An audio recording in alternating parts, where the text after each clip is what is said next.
दोस्तों इंश्योरेंस की बात करें तो इंडिया अभी ग्लोबल ट्रेंड के मुकाबले काफी पीछे खड़ा नजर आता है। टोटल इंडियन पॉपुलेशन की 3.3% पॉपुलेशन ही ऐसी है जिन्होंने लाइफ इंश्योरेंस पॉलिसी अभी तक परचेज की है। बाकी पॉपुलेशन के पास इंश्योरेंस पॉलिसी नहीं है। इसकी कई सारे वजह हो सकती हैं। लैक ऑफ अवेयरनेस हो सकता है एक वजह, एक होती है lack of knowledge about the insurance और इसकी इंपॉर्टेंस लोगों को समझानी। इसी विषय पर आज हम चर्चा करने वाले हैं और मैं आपको बताने वाला हूं one of the type of insurance policy जिसका नाम है टर्म लाइफ इंश्योरेंस पॉलिसी। हम बात करेंगे टर्म लाइफ इंश्योरेंस पॉलिसी होती क्या है, इसकी बेनिफिट्स क्या क्या है और इसके कितने प्रकार होते हैं। इसके अलावा मैं आपको बताऊंगा कि टर्म लाइफ इंश्योरेंस पॉलिसी लेते वक्त आपको किन किन बातों का ध्यान रखना चाहिए और ये पॉलिसी किसे परचेज करनी चाहिए और इसकी क्या सुटेबल एज होनी चाहिए। इसके अलावा मैं आपको बताऊंगा कि क्लेम सेटलमेंट रेशियो है वो क्यों कम होता है, क्यों बहुत लोगों का क्लेम सेटल नहीं होता है इंश्योरेंस कंपनी के द्वारा और वो रिजेक्ट कर दिया जाता है। वो क्या क्या मिस्टेक्स है जो हमको अवॉइड करनी चाहिए। इंश्योरेंस बेसिकली दो प्रकार के होते हैं दोस्तों, एक होता है लाइफ इंश्योरेंस पॉलिसी और दूसरी होती है नॉन लाइफ इंश्योरेंस पॉलिसी। तो नॉन लाइफ इंश्योरेंस पॉलिसी वो पॉलिसीज होती है जैसे कि व्हीकल की पॉलिसी हो गई, आपके घर की पॉलिसी हो गई और कई तरह की पॉलिसीज। उसके बारे में हम यहाँ बात नहीं कर रहे हैं, हम बात कर रहे हैं life insurance policies. Life insurance policies में भी कई तरह की पॉलिसीज होती है, एक होता है इंडोमेंट प्लान, एक होता है टर्म प्लान और एक होता है हेल्थ इंश्योरेंस। सो आज हम टर्म प्लान के बारे में बात करेंगे। टर्म लाइफ इंश्योरेंस पॉलिसी जैसा इसका नेम ही सजेस्ट कर रहा है फ्रेंड्स, ये एक फिक्स्ड टर्म के लिए होता है। जैसे मान लीजिए अगर हम इसको एक एग्जांपल से समझे, अगर कोई इंडिविजुअल मिस्टर एक्स है, उन्होंने एक पॉलिसी ली 25 इयर्स के लिए और आज उनकी एज है मान लीजिए 30 इयर्स है। सो वो कवर रहेंगे 55 इयर्स तक। सो वो 25 साल तक के लिए प्रीमियम पे करेंगे। सो ये 25 साल का जो पीरियड है, अगर इसके बीच में कुछ अप्रिय घटना घटती है या जो पर्सन इंश्योर्ड है अगर उसकी डेथ होती है, तब जाके ये पैसे उनके नॉमिनी को मिलते हैं। सो इसका मतलब ये है कि इसमें कोई मैच्योरिटी अमाउंट नहीं है।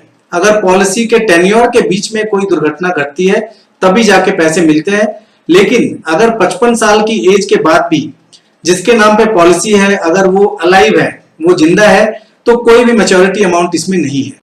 अब बहुत लोग बोलते हैं कि अगर इस पॉलिसी में मैच्योरिटी नहीं है तो हम क्यों खरीदें। दोस्तों इसका खरीदना इसलिए जरूरी हो जाता है कि ये one of the cheapest policy है मार्केट में। आपको 1 करोड़ की अगर पॉलिसी चाहिए तो आपको 7 से 8 हजार रुपए साल के प्रीमियम में मिल जाते हैं। अगर आपकी एज 20 से 25 साल के बीच में है तो आपको इतने रुपए में 1 करोड़ की पॉलिसी मिल जाएगी। पॉलिसी का प्रीमियम एक्चुअली आपकी एज के ऊपर में, आपकी स्मोकिंग हैबिट्स के ऊपर में और आपकी लाइफस्टाइल के ऊपर में डिपेंड करता है।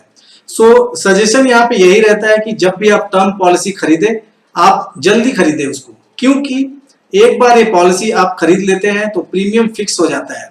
अब आपकी एज 50 ईयर्स भी हो जाएगी तब भी आप वही प्रीमियम पे करेंगे जिस प्रीमियम पे आप पॉलिसी को परचेज किए थे। जैसा कि हमने देखा, इसका एक सबसे बड़ा बेनिफिट है कि इसका प्रीमियम का अमाउंट फिक्स हो जाता है। सो आप जितनी जल्दी पॉलिसी खरीदेंगे उतना कम प्रीमियम आपका रहेगा। वैसे पॉलिसी परचेज करने की जो एज है 18 ईयर से लेके 64 ईयर्स के बीच में रखी गई है।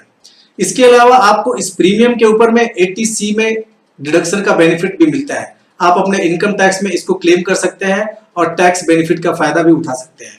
इसकी मैच्योरिटी अमाउंट जो आपके नॉमिनी को मिलेगी वो पूरी तरह से टैक्स फ्री होती है, उस पर कोई टैक्स नहीं लगता है। इसके अलावा जो टर्म लाइफ इंश्योरेंस पॉलिसी की मैच्योरिटी अमाउंट होती है वो मैरिड वुमेन्स प्रोटेक्शन एक्ट, ये एक्ट है जिसको हम लोग शॉर्ट में MWP एक्ट बोलते हैं। इस एक्ट के अंडर में कवर होती है। इसका मतलब ये है कि ये जो पैसे मिलते हैं आपके नॉमिनी को पूरी तरह से सुरक्षित है, इसको कोई भी क्लेम नहीं कर सकता है। मान लीजिए अगर जिसके नाम पे इंश्योरेंस हुआ था उस आदमी के ऊपर बहुत सारी लायबिलिटीज रहती है, होम लोन रहता है या उसकी टैक्स ड्यूज रहती है या कोई और भी क्रेडिटर्स रहते हैं उसके।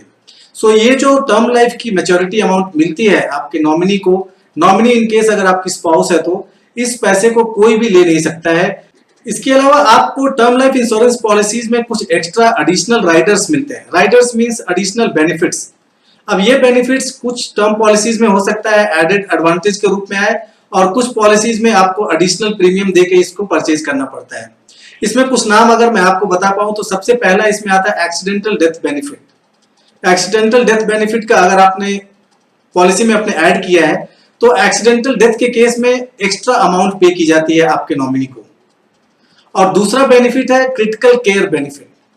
आपको कुछ क्रिटिकल स्पेसिफाइड 40 डिजीज है, अगर वो हो जाती है तो उसके ट्रीटमेंट के लिए हॉस्पिटलाइजेशन का खर्चा आप ऐड कर सकते हैं अपने टर्म पॉलिसी में, जो इंश्योरेंस कंपनी आपको प्रोवाइड करेगी। इसके अलावा अगर एक्सीडेंट के द्वारा पार्शियल या परमानेंट डिजेबिलिटी भी हो जाती है, उस केस में बहुत सारे कंपनी आपकी प्रीमियम वेवर भी ऑप्शन रखती है। कुछ सारी कंपनीज आपको उसके लिए कैश भी प्रोवाइड करती है जिससे आपका ट्रीटमेंट हो सके। इसके अलावा आपको टर्मिनल इलनेस अगर हो जाती है, उसकी वजह से भी आपको कंपनी वेव कर देती है आपकी प्रीमियम, और उसके लिए भी एडिशनल कैश पेमेंट किया जाता है। सो ये कुछ एडवांटेजेस हैं जो आप एडिशनल परचेज कर सकते हैं अपनी इंश्योरेंस पॉलिसी में। अब बात कर लेते हैं टर्म लाइफ इंश्योरेंस पॉलिसी के टाइप्स के बारे में। Term life insurance policy basically 4 प्रकार की होती है दोस्तों। इसमें सबसे पहला है level term insurance plan. Level term insurance plan वो प्लान है जिसमें आपका सम अस्योर्ड फिक्स्ड होता है। आपने मान लीजिए 1 करोड़ की पॉलिसी कराई है, तो वो 1 crore through out the life insurance policy आपकी फिक्स रहेगी।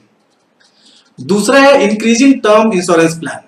इंक्रीजिंग टर्म इंश्योरेंस प्लान, जैसा इसका नेम ही आपको बता रहा है, इसमें जो आपका सम अस्योर्ड है वो एक फिक्स्ड परसेंटेज के द्वारा बढ़ता है हर साल, जब तक कि क्लेम नहीं होता वो अमाउंट। मान लीजिए किसी ने 1 करोड़ रुपए की पॉलिसी कराई है और उसमें 5% का इंक्रीज है हर साल, सो दूसरे साल में वो 1 करोड़ बढ़ के 1 करोड़ 5 लाख हो जाएगा। उसके सेकेंड ईयर में वो 1 करोड़ 10 लाख हो जाएगा। ऐसे करके वो 5-5 लाख से हर साल बढ़ता जाएगा। मान लीजिए चौथे साल में जिसके नाम पे इंश्योरेंस हुई है उसकी डेथ हो जाती है, तो 1 करोड़ 20 लाख रुपए उसके नॉमिनी को मिलेंगे। 5-5% से वो 4 साल बढ़ चुके हैं। सो ये हो गया इंक्रीजिंग टर्म प्लान। तीसरा जो टर्म इंश्योरेंस प्लान है वो है group insurance plan. Group insurance plan वो प्लान है फ्रेंड्स जो कोई कंपनी कराती है अपने एम्प्लॉइज के लिए, या एक कोई कराता है जो बहुत सारे लोगों का इसमें कवरेज होता है। चौथा और बहुत इंपॉर्टेंट जो types of term life insurance plan है वो है return on premium plan. Return on premium plan वो प्लान है जिसमें अगर पॉलिसी टेन्योर के कंप्लीट होने के बाद भी इंश्योर्ड पर्सन अगर अलाइव है तो उसको पूरी की पूरी प्रीमियम वापस कर दी जाती है इंश्योरेंस कंपनी के द्वारा। सो इसमें जैसा कि आपको पैसा वापस मिल जा रहा है, इसमें आपको प्रीमियम जो है थोड़ा ज्यादा लगता है। अब बात करेंगे कि टर्म लाइफ इंश्योरेंस पॉलिसी किसको खरीदनी चाहिए। फ्रेंड्स, अगर आप अपनी फैमिली के ब्रेड अर्नर हैं सोल एंड होल, तो आपके लिए term life insurance policy must हो जाती है। क्योंकि अगर फैमिली का जो ब्रेड अर्नर है उसकी अनटाइमली डिमाइस होती है, सो फैमिली के ऊपर में एक ऐसा बर्डन आ जाता है, फाइनेंशियल बर्डन, जिसको फुलफिल करना बहुत ही मुश्किल हो जाता है। इस केस में अगर आपके पास डिपेंडेंट है, आपके ऊपर पेरेंट्स है, आपकी स्पाउस है और बच्चे हैं, या और भी अगर कोई डिपेंडेंट है, तो उनको एक फाइनेंशियल असिस्टेंस प्रोवाइड करता है टर्म इंश्योरेंस पॉलिसी। इसके अलावा अगर आपने कुछ फाइनेंशियल गोल सेट किया हुआ है, मान लीजिए आपकी कोई फ्यूचर लायबिलिटी है, जैसे कि बच्चों की एजुकेशन हो गई या मैरिज हो गई, so in case of the insurer's death, so वो लायबिलिटी कैसे फुलफिल होगी, वो जो फाइनेंशियल गोल्स है, बच्चों की स्टडीज वगैरह है, उसके लिए टर्म लाइफ इंश्योरेंस पॉलिसी काफी अच्छा साबित होता है। क्योंकि अगर आप देखेंगे तो आपको बहुत कम पैसे में बहुत ज्यादा का इंश्योरेंस मिल जा रहा है। कई लोग मुझसे आके पूछते हैं कि सर मैं टर्म प्लान क्यों लूं, क्यों ना मैं इंडोमेंट प्लान ले लूं, उसमें तो मुझे रिटर्न भी मिल रहा है, इसमें तो कुछ भी रिटर्न नहीं मिल रहा है। लेकिन इसमें आपको फर्क समझना चाहिए, जो इंडोमेंट प्लान है वो काफी कॉस्टली होता है। अगर हम 1 करोड़ के कवरेज की बात करें तो आपको टर्म प्लान मिल जाएगा 7 से 8 हजार रुपए पर ईयर के आपके प्रीमियम में, जो प्रीमियम आपका फिक्स रहेगा थ्रू आउट योर लाइफ, आपकी एज कितनी भी हो जाए। और दूसरी तरफ अगर 1 करोड़ का इंडोमेंट प्लान आप खरीदेंगे तो आपको कम से कम 20 से 25 हजार रुपए का प्रीमियम आएगा। सो आप यहाँ पर अगर प्रीमियम का डिफरेंस देखें तो वो 20 हजार से ज्यादा का हो जा रहा है।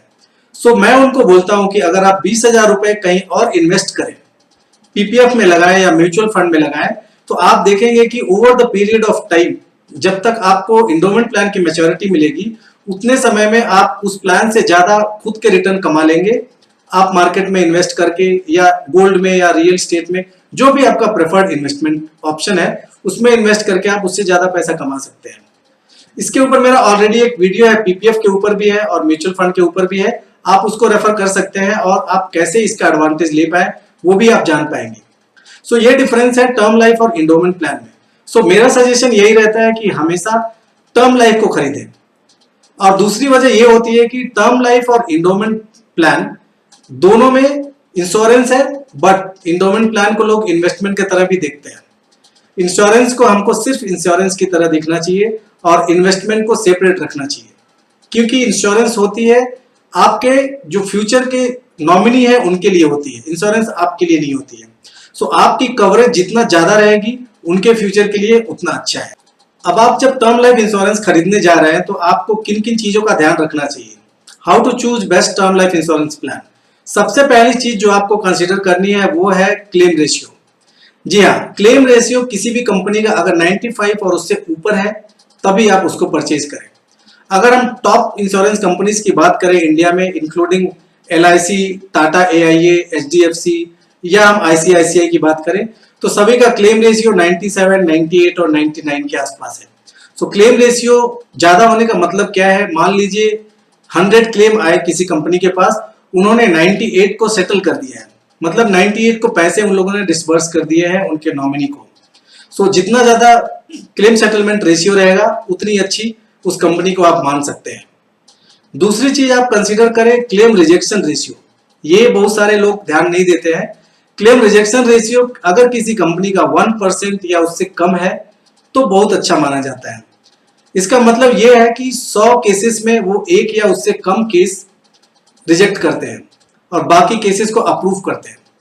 सो इस केस में क्या होगा कि जिसके नाम पे इंश्योरेंस है वो तो चला जाएगा। अब जो नॉमिनी होते हैं उनको कई बार क्या होता है, ऑफिस के चक्कर लगाने पड़ते हैं, कई सारे डॉक्यूमेंटेशन की जरूरत पूरी करनी होती है, कई मामलों में ये सब मुश्किल हो जाता है। सो यहाँ पर ये जो क्लेम रिजेक्शन और क्लेम सेटलमेंट रेशियो है, ये अच्छी कंपनी जो इसमें आती है वो काम आती है और नॉमिनी आराम से पैसे अपना जो सम एश्योर्ड है उसको रिसीव कर सकते हैं। तीसरा पॉइंट है कि आप सारी पॉलिसीज को कंपेयर करें, ऑनलाइन कंपेयर करें। आजकल बहुत सारे टूल्स हैं, पॉलिसी बाजार है, मनी कंट्रोल है और कई सारी वेबसाइट्स हैं। आप वहां पर उसको कंपेयर करें सारी पॉलिसीज को और आप देखें आपके लिए कौन सी पॉलिसी बेस्ट सुटेबल है। सो अगर मैं बोलता हूं बेस्ट सुटेबल, इसका ये मतलब है कि आपको जो जो राइडर्स चाहिए वो राइडर्स अवेलेबल है कि नहीं, प्रीमियम वेवर का ऑप्शन है कि नहीं, एक्सीडेंटल डेथ बेनिफिट कितना दे रहे हैं वो लोग, क्रिटिकल जो इलनेस है कितनी इलनेस को वो कवर कर रहे हैं। कुछ पॉलिसी 16 इलनेस को कवर करती है, कुछ पॉलिसी 34 को करती है, कुछ पॉलिसी 40 क्रिटिकल इलनेस को कवर करती है। सो आप इन चीजों को अगर ध्यान में रखें तो आप पॉलिसी को अच्छे से सिलेक्ट कर पाएंगे। पॉलिसी खरीदते वक्त आपको इन बातों का भी ध्यान रखना है कि आपकी जो मैक्सिमम कवरेज है वो आपको अमाउंट की मिल रही है कि नहीं। अगर हम स्टैंडर्ड रूल की बात करें तो ये जनरल रूल है कि आपकी सैलरी का 20 टाइम्स आपकी कवरेज अमाउंट होनी चाहिए। मान लीजिए आपकी सैलरी है 10 लाख रुपए, सो यहाँ पर 20 टाइम अगर करें तो 2 करोड़ तक का कवरेज आपको आराम से कोई भी कंपनी दे देगी। कई बार मेरे पास क्वेरी लेके आते हैं लोग कि सर किस केस में मेरी पॉलिसी का क्लेम रिजेक्ट हो सकता है। बहुत सारी सिंपल वजह है जिसकी वजह से आपका क्लेम रिजेक्ट हो सकता है और इस मिस्टेक्स को अवॉइड करना चाहिए। इसमें सबसे पहली वजह है misinformation to the insurance company. दूसरी वजह है लाइफस्टाइल हैबिट्स। मान लीजिए आपने 20 साल की उम्र में एक पॉलिसी ली, तब आप स्मोकिंग नहीं करते थे, आप ड्रिंक नहीं करते थे। आपने 30 साल की उम्र में स्मोकिंग करना स्टार्ट कर दिया या ड्रिंक करना स्टार्ट किया। सो आपको ये दायित्व है कि आप ये इंश्योरेंस कंपनी को बताएं कि I have started smoking. Insurance company को अगर ये इंफॉर्मेशन देंगे आप तो आपके इस इंफॉर्मेशन के बेसिस पे आपकी जो प्रीमियम है वो चेंज होगी, थोड़ी सी बढ़ सकती है, लेकिन आपका क्लेम रिजेक्ट होने की संभावना 0 हो जाएगी। लेकिन मैं दूसरी तरफ अगर आप इंश्योरेंस कंपनी को नहीं बताएंगे और अगर कुछ मिसहैप होता है, कुछ दुर्घटना घटती है, तब इंश्योरेंस कंपनी को यह पता चल जाता है कि ये इंडिविजुअल स्मोकिंग कर दिया था शुरू और या तो ड्रिंकिंग शुरू कर दिए थे या कुछ और भी लाइफस्टाइल चेंजेस आपने किए थे जो आपने बताया नहीं इंश्योरेंस कंपनी को, तो आपका जो इंश्योरेंस क्लेम है वो रिजेक्ट हो जाता है और नॉमिनी को बहुत सारी तकलीफें उठानी पड़ती है। चौथी वजह है जो बहुत इंपॉर्टेंट है, जब भी हम पॉलिसी खरीदते हैं तो टर्म्स एंड कंडीशंस को पढ़ते नहीं है। वो छोटी छोटी निटी एंड ग्रिटी पॉइंट्स होते हैं जिसको हम इग्नोर करते हैं और पॉलिसी को हम परचेज कर लेते हैं और साइन कर लेते हैं। लेकिन आपको पॉलिसी लेने से पहले सारे टर्म्स एंड कंडीशन को रीड करना चाहिए। एक इंपॉर्टेंट क्वेश्चन जो मेरे पास अक्सर आता है कि सर क्या मैं अगर टर्म पॉलिसी ले रहा हूं तो क्या मेडिकल चेकअप करा के लूं। So as per the section 45 of the insurance act, अगर आपकी पॉलिसी 3 साल या उससे ज्यादा की हो गई है तो इंश्योरेंस कंपनी आपके क्लेम को रिजेक्ट नहीं कर सकती है। लेकिन यह हमेशा एडवाइजेबल रहता है कि अगर आपको कोई ऑलरेडी इलनेस है या आपकी कोई पास्ट हिस्ट्री रहती है इलनेस की, तो यह हमेशा सजेस्टेड है कि आप जब भी टर्म पॉलिसी ले, मेडिकल चेकअप करा के ले। इससे फायदा क्या होगा आपको कि इंश्योरेंस कंपनी जब भी आपको क्लेम देने की कभी भी अगर नौबत आएगी तो आपके वो क्लेम को बिल्कुल भी रिजेक्ट नहीं कर सकते हैं, क्योंकि वो जब अपना चेकअप कराते हैं वो एक इंडिपेंडेंट डॉक्टर से अपना चेकअप कराते हैं और उन पैरामीटर्स पे सक्सेसफुल होने के बाद ही पॉलिसी इश्यू करते हैं। सो ये थी सारी information term life insurance policy के बारे में। मुझे उम्मीद है आपको ये पसंद आया होगा। अगर आपको ये वीडियो पसंद आया तो लाइक करें और चैनल को सब्सक्राइब कर लें और बेल आइकन को प्रेस कर दें। मिलते हैं अगले वीडियो में, तब तक के लिए धन्यवाद।